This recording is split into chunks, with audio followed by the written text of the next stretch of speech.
ನಮಸ್ಕಾರ ಸ್ನೇಹಿತರೆ, kitchen recipes Mangalore ಚಾನಲ್ಗೆ ಮತ್ತೊಮ್ಮೆ ಸ್ವಾಗತ. ಇವತ್ತಿನ ವಿಡಿಯೋದಲ್ಲಿ ಮಂಗಳೂರು ಸ್ಪೆಷಲ್ ರೆಸಿಪಿ ಪುಂಡಿಗೆ ಕೋಳಿ ಸಾರು ಮಾಡಿ ತೋರಿಸ್ತಾ ಇದ್ದೇನೆ. ಇದಕ್ಕಿಂತ ಮುಂಚೆ ನಾನು ಪುಂಡಿ ಮಾಡುವ ವಿಡಿಯೋ ಈ ಚಾನಲ್ನಲ್ಲಿ ಅಪ್ಲೋಡ್ ಮಾಡಿದ್ದೇನೆ.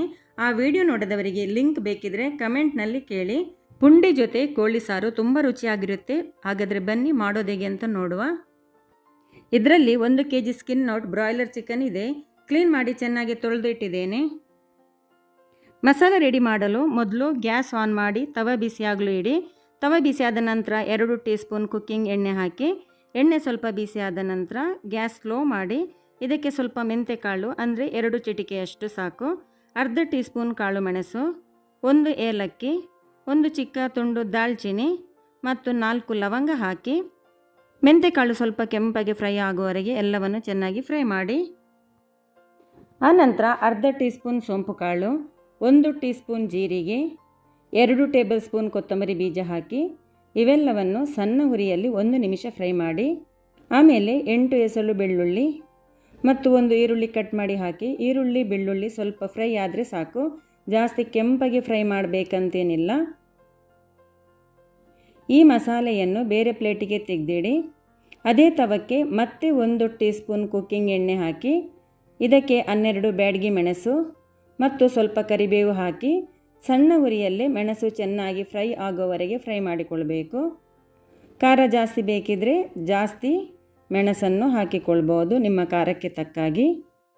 ಮೆಣಸು ಈ ರೀತಿ ಚೆನ್ನಾಗಿ ಫ್ರೈ ಆದ ನಂತರ ಇದನ್ನು ಬೇರೆ ಪ್ಲೇಟಿಗೆ ತೆಗೆದಿಡಿ.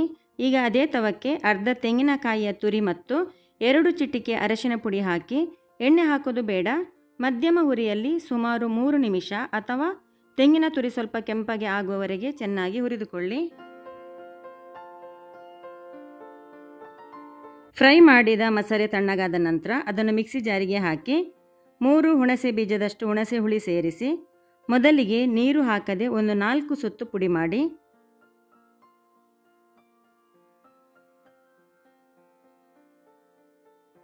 ಆಮೇಲೆ ಉರಿದಿಟ್ಟ ತೆಂಗಿನ ತುರಿಯನ್ನು ಸೇರಿಸಿ ಗ್ರೈಂಡ್ ಮಾಡಲಿಕ್ಕೆ ಬೇಕಾದಷ್ಟು ನೀರು ಹಾಕಿ ನುಣ್ಣಗೆ ಗ್ರೈಂಡ್ ಮಾಡಿ.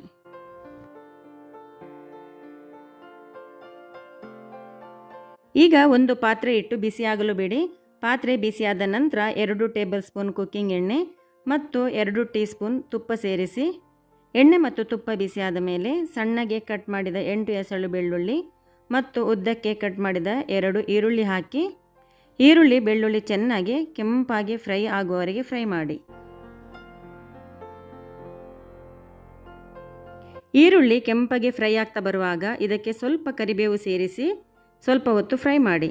ಅನಂತರ ಕ್ಲೀನ್ ಮಾಡಿಟ್ಟ ಚಿಕನ್ ಸೇರಿಸಿ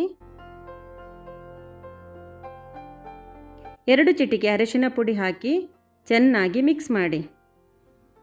ಇದು ಪಾತ್ರೆ ಚಿಕ್ಕದಾಗಿದೆ ಅನಿಸ್ತಾ ಇದೆ, ಹಾಗಾಗಿ ಬೇರೆ ಪಾತ್ರೆಗೆ ಹಾಕಿಕೊಂಡಿದ್ದೇನೆ. ಈಗ ಗ್ರೈಂಡ್ ಮಾಡಿದ ಮಸಾಲೆ ಸೇರಿಸಿ ಮಿಕ್ಸಿ ಜಾರಿಗೆ 1 ಕಪ್ ನೀರು ಹಾಕಿ ಆ ನೀರನ್ನು ಕೂಡ ಸೇರಿಸಿ ಒಂದು ಸಲ ಚೆನ್ನಾಗಿ ಮಿಕ್ಸ್ ಮಾಡಿ. ಗ್ರೇವಿ ತುಂಬ ದಪ್ಪ ಇದೆ ಅನಿಸಿದರೆ ಇನ್ನೂ ನೀರು ಸೇರಿಸಿ ತೆಳ್ಳಗೆ ಮಾಡಿಕೊಳ್ಳಿ. ಚಿಕನ್ ಬೇಯುವಾಗ ಗ್ರೇವಿ ಇನ್ನೂ ದಪ್ಪ ಆಗುತ್ತೆ, ಹಾಗಾಗಿ ನೀರು ನೋಡಿಕೊಂಡು ಸೇರಿಸಿ. ನಾನಿಲ್ಲಿ ಒಟ್ಟು 3 ಕಪ್ ನೀರು ಹಾಕಿದ್ದೇನೆ.